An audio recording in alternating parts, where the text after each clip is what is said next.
This is the second video on chapter 15, the epsilon delta definition of limit. And we're going to look at example 125. Example 124 was another linear function that is very similar to example 123.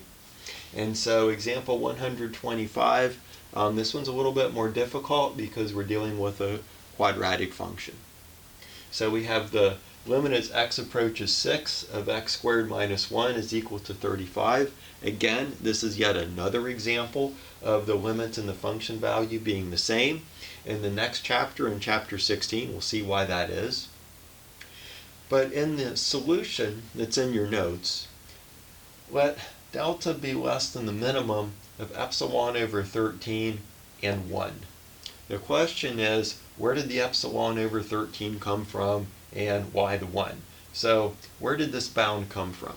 When you read in the proof in the notes, it starts with, okay, let's suppose that the distance between x and 6, so the absolute value of x minus 6 is less than delta, and let's see what happens. And we just show that that works. The question is, where did that come from? So what I'm doing is I'm sort of showing you the scratch paper of where the delta less than epsilon over 13 and 1 comes from. So we start with what we want. What do we want? We want the distance between x squared minus 1 and 35 to be less than epsilon. So we add these two and we have x squared minus 36 is less than epsilon. We factor the x squared minus 36 to x plus 6 times x minus 6. Now this is sort of good news. Why?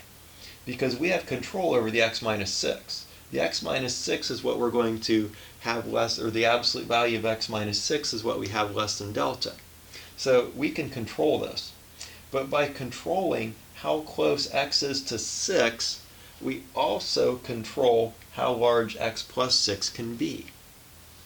That's where that helps us with the 13. If delta is less than 1, so x is within 1 unit of 6. So x is between 5 and 7. Well, if x is between 5 and 7, x is less than 7.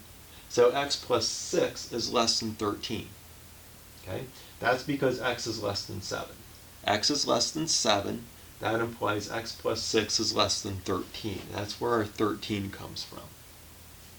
So now, if we can have 13 times x, the absolute value of x minus 6 less than epsilon, that tells us that's equivalent to the absolute value of x minus 6 is less than epsilon over 13. We have control over this. We can make delta anything we want. So we're going to choose to have delta less than epsilon over 13. But getting that involved having x in this interval. So we can have x plus 6 right here less than 13 if delta is less than 1 and x is in this interval here. So that's why we had two requirements on our delta, because we needed to control this term and we needed to control this term. And we put a bound on x plus 6 by using the x minus 6 term.